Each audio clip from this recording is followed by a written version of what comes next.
Snow fell like tiny pieces of broken memories, landing softly on Emma's coat as she stood outside the glowing restaurant window, watching the man who was supposed to be her Christmas blind date whisper something to the hostess, glance at her once, and then leave, without a word.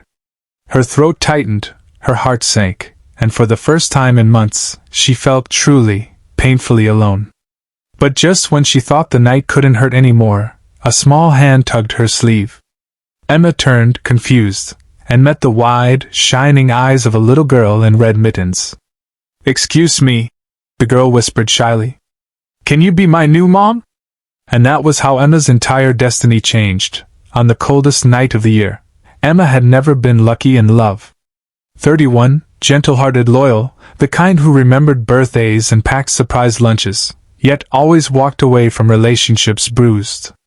Her friends convinced her to try one last blind date before Christmas ended, insisting she deserved holiday magic too. But as she watched her date disappear like she was invisible, all she felt was humiliation. She swallowed hard, forcing the tears back. She didn't want strangers to see her breaking. The street behind her glowed with soft Christmas lights, children laughing, couples sharing scarves, families posing for pictures in front of the giant tree. Emma stood among them like a misplaced ornament, bright world, dim heart. She was about to walk away when she felt that soft tug on her coat. The girl couldn't have been more than 6. Warm eyes, tiny boots, curls poking out of a wool hat shaped like a reindeer. She looked up at Emma with a mixture of fear and hope that didn't belong on the face of a child. Emma crouched down. "Sweetheart, where are your parents?" The girl bit her lip. "I don't have a mom. But I wanted to ask if—" She hesitated, voice trembling. "If maybe you could be my new one?" Emma's heart cracked. She didn't know whether to cry or hold her. "Why do you think that?" "Because you look lonely," the girl said softly. "Like Daddy." Emma blinked. "Daddy? Where is he?" The girl pointed toward a bench near the plaza fountain. A man sat there, shoulders hunched, staring into the lights without really seeing them. Even from far away, grief clung to him like frost. Emma gently took the girl's hand. "Let's go to him, okay?" The girl nodded, skipping slightly, trusting Emma without hesitation, something Emma didn't feel she deserved. When they reached the bench, the man stood quickly, panic in his eyes. "Lily! You can't run off like that!" He turned to Emma, breathless. "I thank you. I'm so sorry if she bothered." His voice stopped. He finally looked at her. Really looked. And something in him shifted. Emma felt it too, a quiet recognition. Like two people who had both been hurting in silence finally crossing paths. "I'm Daniel," he said, trying to steady his voice. "She does this sometimes. She misses her mother." Emma's breath caught. "I'm so sorry." He nodded. "It's been a year today. Christmas Eve." His hands shook slightly as he adjusted Lily's hat. "I guess she saw you standing alone and hoped." Emma knelt again, brushing a snowflake from Lily's cheek. "Sweetheart, I can't be your mom. But I can sit with you both tonight if you want." Daniel looked surprised. "You don't have to." Emma smiled sadly. "Maybe I need company too." Daniel hesitated, then gently nodded. The three of them walked together toward the small Christmas market. At first, it was awkward, two strangers, each carrying their own broken bits. But Lily linked their hands like she was stitching them together on purpose. They shared hot cocoa, listened to carolers, watched the snow fall like feathers. Daniel told her stories about his wife, kind, brave, the love of his life, lost suddenly to illness. Emma listened, not trying to fix anything, just being there. And Daniel noticed that. Most people tried to fill his silence. Emma simply stood beside it. Emma didn't talk much about her own pain, but Daniel could see the loneliness sitting behind her eyes like a ghost. He didn't push. They just walked. Quiet. Warm. Present. Hours passed like minutes. When it grew cold, Emma stood up. "I should go. It's late." Lily hugged her tightly, surprising both adults. "Come tomorrow? Daddy makes pancakes shaped like snowmen." Emma looked at Daniel, unsure. He smiled softly, something hopeful blooming behind his grief. It would be nice. Emma hesitated, scared of wanting something again. Scared of heartbreak. Scared of hope. But Lily's tiny arms wrapped around her again, and something inside Emma answered for her. "I'll come," she whispered. And for the first time in years she walked home with warmth in her chest instead of emptiness. But Christmas morning had a surprise waiting, one neither she nor Daniel could see coming. Emma woke early, nervous like a teenager before her first date. She baked cookies to bring along, then worried it was too much. Changed her coat 3 times. Rehearsed what she would say.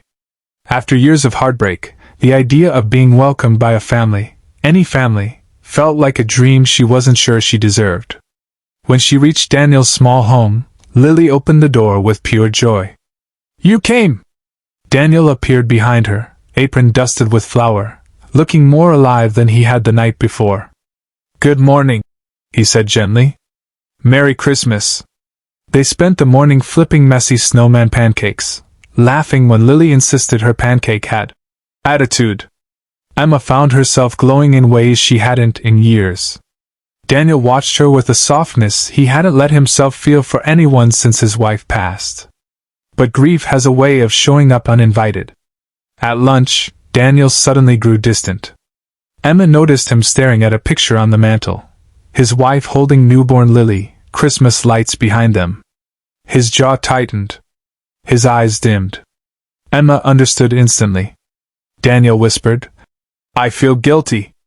Like letting you in, even for a day, means replacing her." Emma touched his arm lightly. "You're not replacing her. You're healing.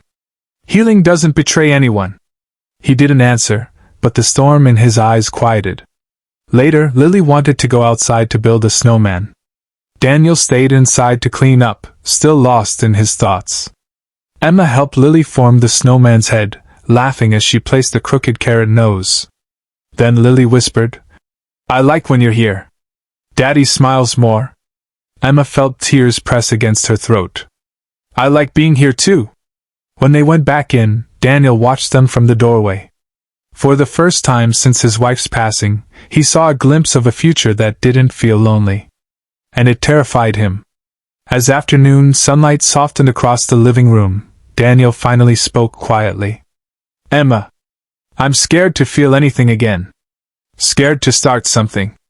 Scared to lose it." Emma swallowed her own fear. "I'm scared too. But maybe that's why we try. Maybe the bravest thing we can do is let people in again." Lily climbed into Emma's lap. "Can she stay forever, Daddy?" Daniel knelt down in front of them both, eyes warm and full for the first time. "I don't know what the future looks like, but I know today has been the first good Christmas since—" His voice cracked. "Since everything changed." Emma took his hand gently. And then something extraordinary happened, quiet but powerful. Daniel pulled her into a soft, grateful, shaking embrace. The kind that said, "Thank you for giving me hope again."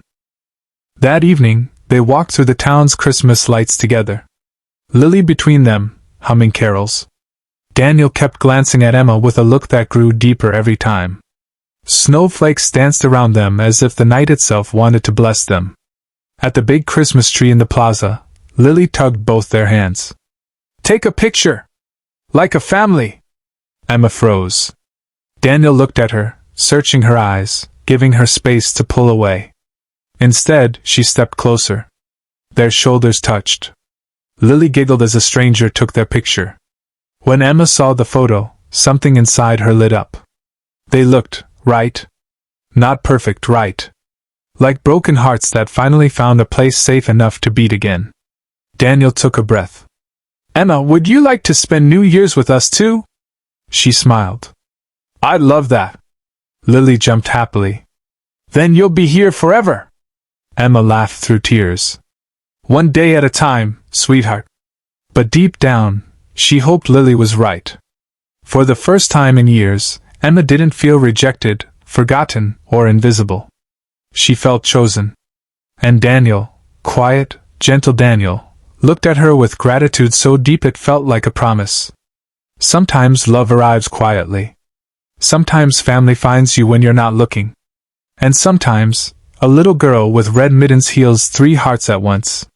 That Christmas, none of them were alone again.